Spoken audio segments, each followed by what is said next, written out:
सुगज Reliance power में पिछले 2 दिनों से बड़ी अपडेट देखने को मिल रही है। अब ये अपडेट कंपनी के लिए काफी ज्यादा खराब भी है, ऑल्दो कंपनी ने इसके ऊपर क्लेरिफिकेशन भी दे दिया है।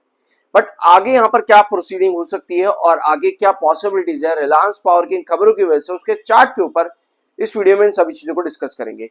शुरुआत करते हैं आपकी पहली बड़ी खबर से, जो कि कल के दिन 30 अप्रैल को देखने को मिली। यूएस एग्जिम बैंक ने इंसॉल्वेंसी पिटीशन फाइल करी है रिलायंस पावर के अगेंस्ट में, और ये पिटीशन फाइल करी गई है डेट डिफॉल्ट को लेकर के, जो कि 165.41 मिलियन डॉलर्स का है।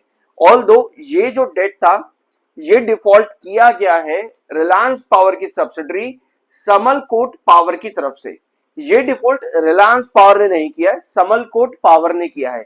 लेकिन रिलायंस पावर के लिए दिक्कत यहां पर क्यों बन गई, इस अपडेट को रिलायंस पावर ने क्यों यहां पर सबमिट करते हुए क्लैरिफिकेशन यहां पर दिया है, इसको यहां पर समझते हैं। दूसरी खबर ये रही आपके सामने, 21.82 करोड़ की आउटस्टैंडिंग वारंट लैप्स करे हैं रिलायंस पावर में अप्रैल 28 को after non conversion.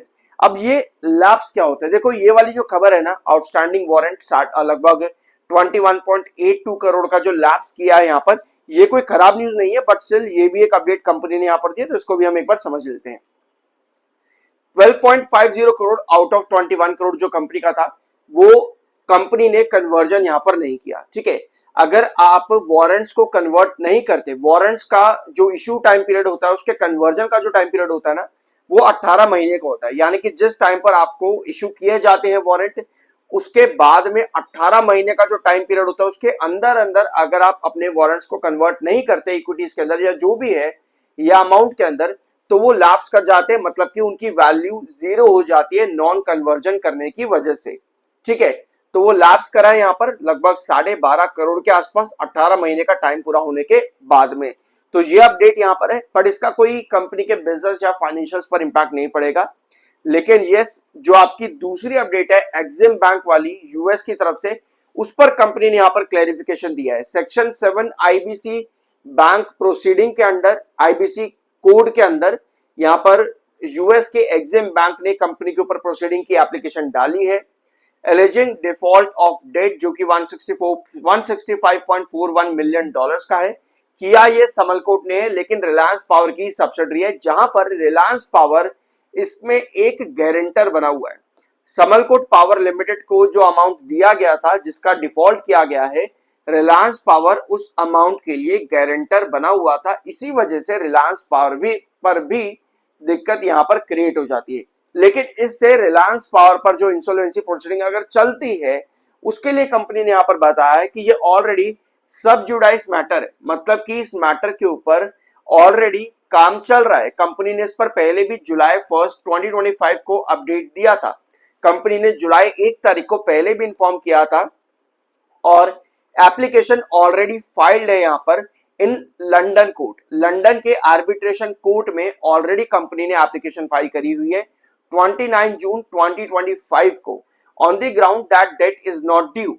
Reliance Power ने 29 जून 2025 को लंदन के आर्बिट्रेशन कोर्ट में एप्लीकेशन फाइल करते हुए कहा हुआ है कि कोई भी डेट ड्यू नहीं है, यानी कि जो अमाउंट है ये ऑलरेडी पे कर दिया गया है रिलायंस पावर एज गारंटर यहाँ पर समल कोर्ट की तरफ से, जिसकी अपडेट, जिसकी क्लैरिफिकेशन यहाँ पर अभी नहीं है। बट कंपनी ने कहा है कि ये अमाउंट ड्यू नहीं है, और इसके लिए ऑलरेडी आर्बिट्रेशन केस चल रहा है। जून 29, 2025 को एप्लीकेशन फाइल करी हुई थी। ठीक है, और ऑलरेडी कंपनी ने एग्जिम बैंक जो है यूएस का, जिसने कंपनी के ऊपर आईबीसी 7 के अंडर जो केस डाला है, ऑलरेडी उसके अगेंस्ट में रिलायंस पावर ने केस डाला हुआ है आर्बिट्रेशन के अंदर। ठीक है, on the ground that date is already paid and no pending adjudication is pending.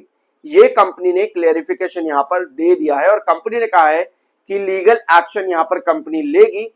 Legally company इस मैटर में आगे जाने वाली है, जो कि इंसॉल्वेंसी का आईबीसी 7 के अंदर डाला गया है ये पूरा एप्लीकेशन। सो कंपनी ने क्लेरिफिकेशन दे दिया। कहीं ना कहीं ये रिलीफ कंपनी को यहां पर मिल जाता है कि कंपनी ने पूरी अपडेट यहां पर बता दी है कि भैया इसके अंदर एक्चुअली में है क्या। अगर ये अमाउंट ऑलरेडी पेड है तो इस अपडेट का कुछ इफेक्ट नहीं पड़ेगा, लेकिन कुछ भी आगे अगर नेगेटिव प्रोसीडिंग चलती है तो यस, उसका इंपैक्ट आपको देखने को मिलेगा। बट अभी के लिए जो कंपनी बता रही है वो यही है कि ये अमाउंट पे कर चुके हैं, कोई भी ड्यू अमाउंट नहीं बचा है, जो कि अच्छी बात है। 76.5 पर एमएफआई है, 58.7 पर आपका आरएसआई है। टेक्निकल्स थोड़ा सा बेयरिश है एमएफआई। अब आते हैं आपके चार्ट पर, और सब्सक्राइब जरूर कर देना, ठीक है।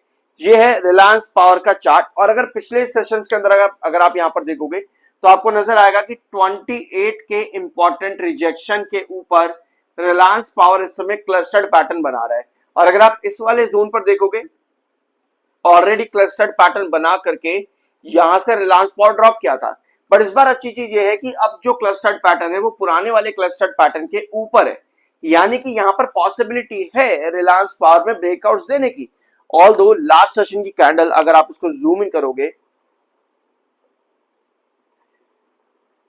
यहां पर देखो एक बार, लास्ट सेशन में रिलायंस पावर की कैंडल में ड्रॉप देखने को मिला। ऑफ कोर्स उस खबर का जो आपकी यूएस से आई है कोर्ट से, उसका नेगेटिव इंपैक्ट देखने को मिला, जिसके बाद आपको ड्रॉप देखने को मिला रिलायंस पावर के शेयर पर, ठीक है। ऑल दो दिन के आखिर में जाकर के थोड़ी बहुत रिकवरी बनी, लेकिन 7 EMA के नीचे क्लोजिंग दे दी है रिलायंस पावर ने। यानी कि अगर कमिंग सेशन में 7 EMA को सरपास नहीं कर पाता तो चार्ट पर थोड़ी बहुत दिक्कत देखने को मिल सकती है। 7 EMA 28.90 पर है, तो इसको क्रॉस करना बहुत ज्यादा इंपॉर्टेंट रहेगा रिलायंस पावर के लिए। अगर इस तरह से क्रॉस करता है तो यस, हमारे पास चांसेस है कि 30.10 के आसपास हम वापस नेक्स्ट वीक में आ सके, 30.10। बट लास्ट सेशन की कैंडल 7 EMA के नीचे है, तो कहीं ना कहीं ये टेंशन दे रही है, यानी कि हमको एक अच्छी ओपनिंग चाहिए होगी कमिंग सेशन के अंदर, जो कि 30.10 के ऊपर क्लोजिंग दे आने वाले वीक में, ठीक है। तो तभी ये मोमेंटम आपका फर्दर कैरी करेगा ब्रेकआउट्स के अंदर, क्योंकि कोई भी गिरावट और जहां पर बनती है, अगर 28 के नीचे अगर गिरावट आती है, लास्ट सेशन 28.61 के ऊपर क्लोजिंग आई आपकी, 7 EMA के नीचे क्लोजिंग दी है, बस यही एक टेक्निकल पॉइंट ऑफ व्यू पे टेंशन है। अदरवाइज स्टॉक ने एक अच्छा क्लस्टर्ड पैटर्न क्रिएट किया है, 28.90 पर के ऊपर क्लोजिंग आने जरूरी है, क्योंकि वहां पर 7 EMA है। इसके अलावा आने वाली वीक में 28.90 अगर क्लोज कर पाता है, सस्टेन कर पाता है, तो 30.10 की पॉसिबिलिटी नजर आती है। इनके अगेंस्ट में 7 EMA के नीचे जितना रहेगा उतना ही प्रेशर रिलायंस पावर में क्रिएट होता है, और 21 EMA 7 EMA के नीचे इसी वजह से थोड़ा सा टेक्निकली यहां पर नेगेटिव सिग्नल बन रहे हैं।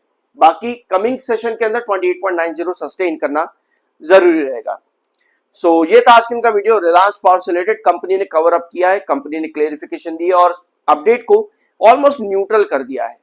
सो ये था आज का इनका वीडियो, होप कुछ नया जानने को मिला हो। सब्सक्राइब जरूर करना, मिलता अगले वीडियो में। सो गाइस, रिलायंस पावर में पिछले 2 दिनों से बड़ी अपडेट देखने को मिल रही है। अब ये अपडेट कंपनी के लिए काफी ज्यादा खराब भी है, ऑल्दो कंपनी ने इसके ऊपर क्लेरिफिकेशन भी दे दिया है, बट आगे यहाँ पर क्या प्रोसीडिंग